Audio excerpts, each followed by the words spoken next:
Halo adik-adik, selamat pagi. Selamat datang dalam ibadah Minggu Anak Daring 2 Mei 2021, kelas Tangguh. Sebelum kita masuk dalam ibadah, mari kita memuji Tuhan bersama. Di pintumu ku datang.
Adik-adik, sebelum mendengarkan firman Tuhan, mari kita berdoa. Tuhan Yesus yang baik, sahabat anak-anak, kami anak-anak-Mu telah siap untuk mendengarkan firman Tuhan. Berkatilah kami agar kami dapat mendengarkan firman Tuhan dengan baik dan dapat melakukannya dalam kehidupan kami sehari-hari. Terima kasih Tuhan Yesus, dalam nama-Mu kami sudah berdoa dan mengucap syukur kepada Bapa di surga. Amin. Adik-adik, untuk mengawali cerita pada hari ini, Ungkobi akan mengajak adik-adik untuk beraktivitas. Silahkan kalian scan barcode berikut ini, atau kalian juga bisa klik link yang sudah dikirim secara terpisah melalui WhatsApp group. Ini adalah link yang berisi tentang sebuah tulisan ciri-ciri negara maju. Tugas kalian adalah cari dan temukan ciri-cirinya apa saja, dan sebutkan minimal 4 negara maju di Asia.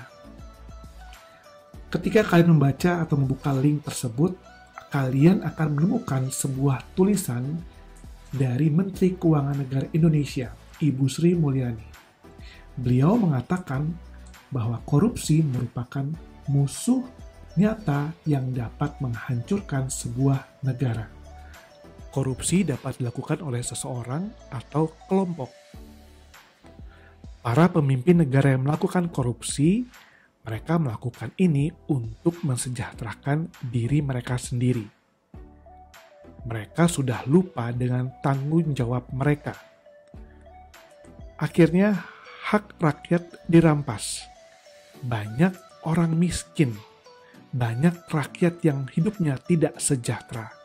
Ini dapat mengakibatkan tingkat kejahatan yang meningkat, dan bisa saja terjadi kekacauan yang berakhir pada hancurnya sebuah negara jika tidak dapat ditangani dengan baik.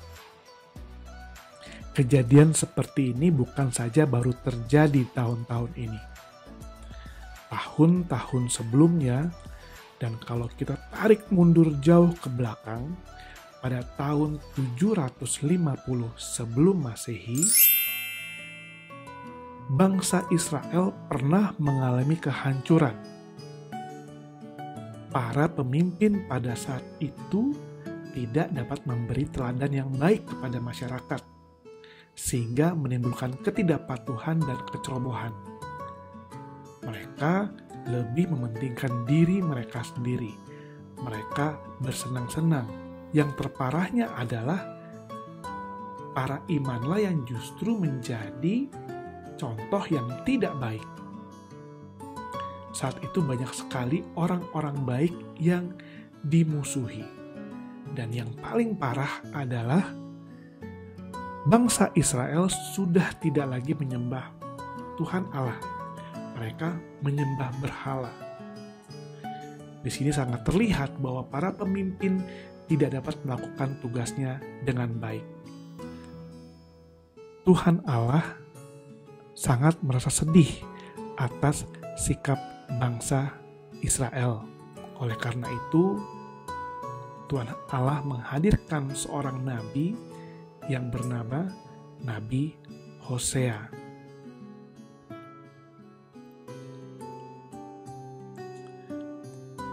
Kali ini sangat menarik, karena biasanya Tuhan mengutus seorang nabi untuk menegur umatnya dengan cara berbicara langsung kepada bangsa Israel.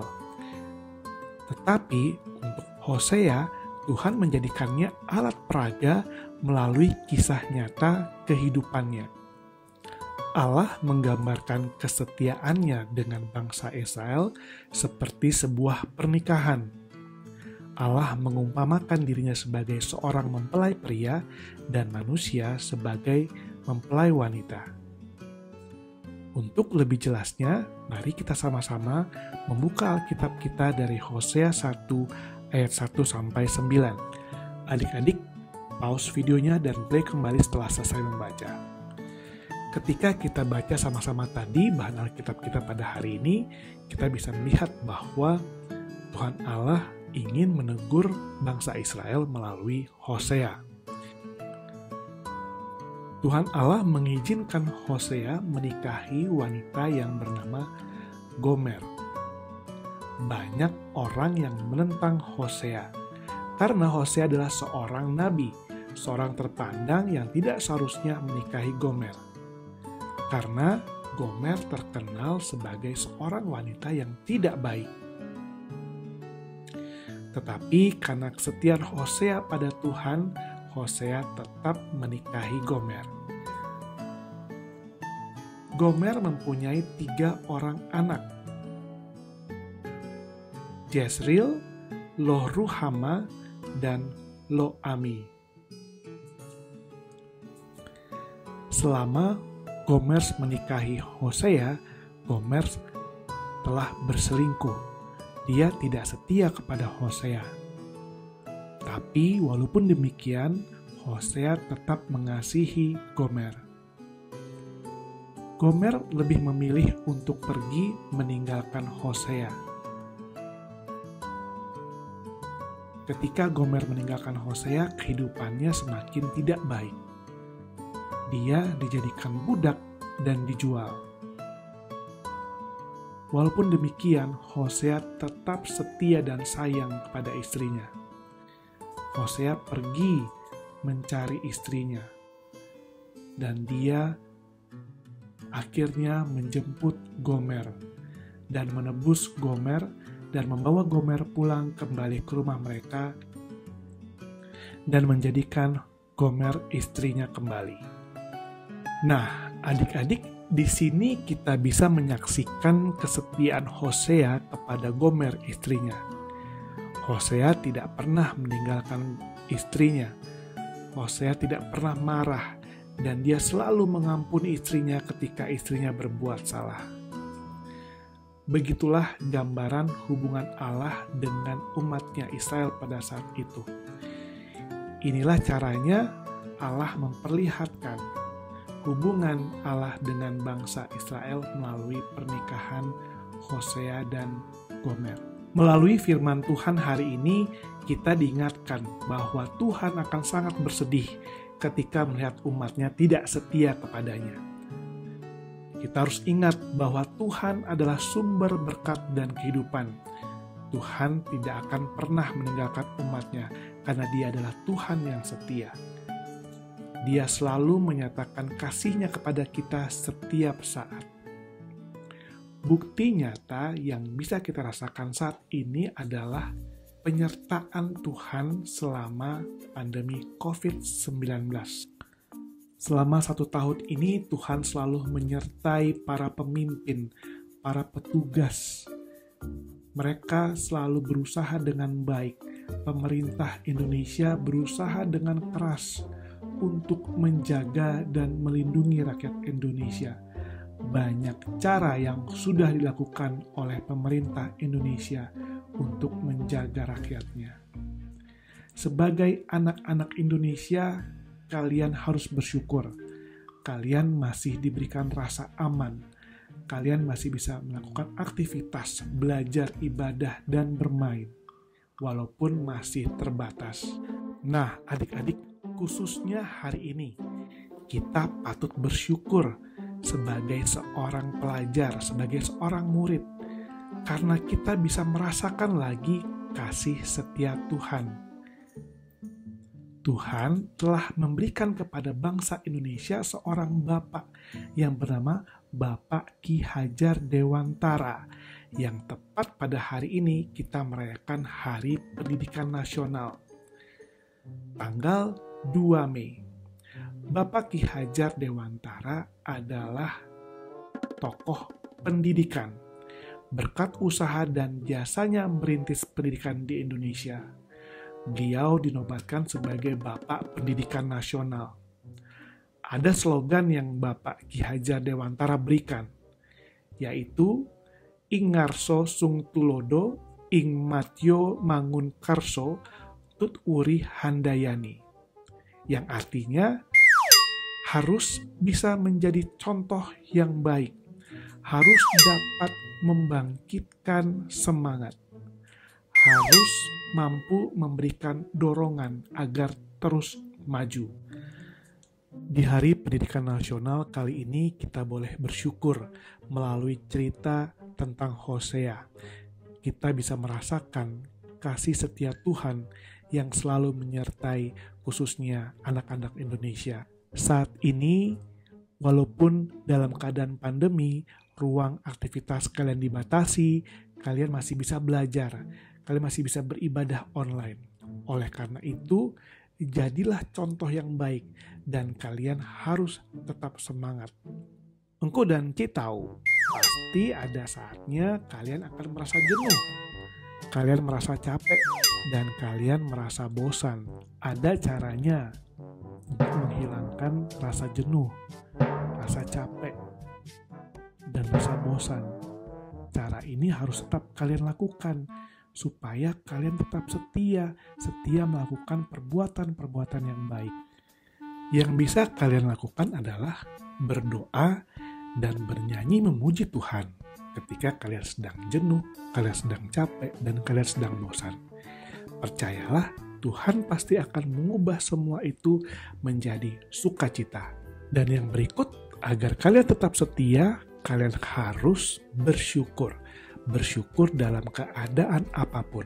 Karena yakinlah dan percayalah bahwa Tuhan Yesus tidak akan pernah meninggalkan kalian.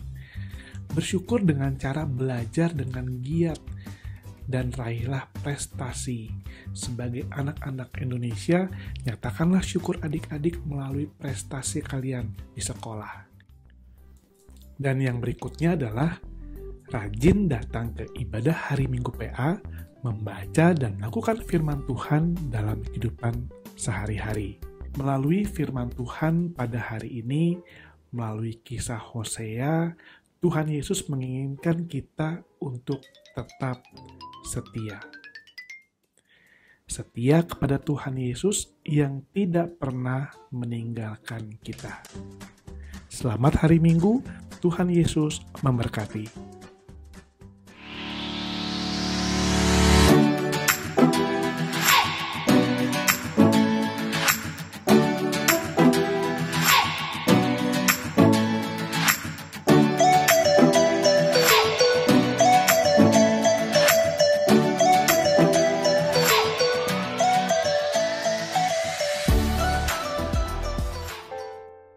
Adik-adik, mari kita berdoa.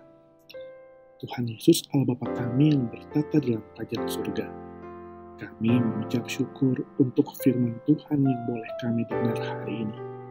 kami diajarkan untuk tetap setia kepada Tuhan Yesus yang selalu menyertai kehidupan kami. Terima kasih Tuhan Yesus, biarlah kami dapat melakukannya ini dalam kehidupan kami sehari-hari. Di dalam nama Tuhan Yesus kami sudah berdoa dan mengucap syukur kepada Bapa di surga. Amin.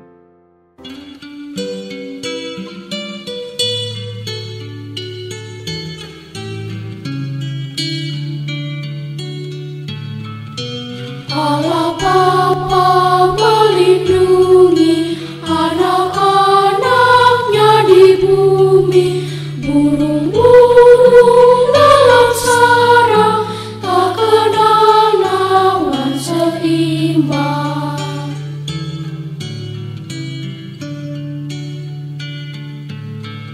Suara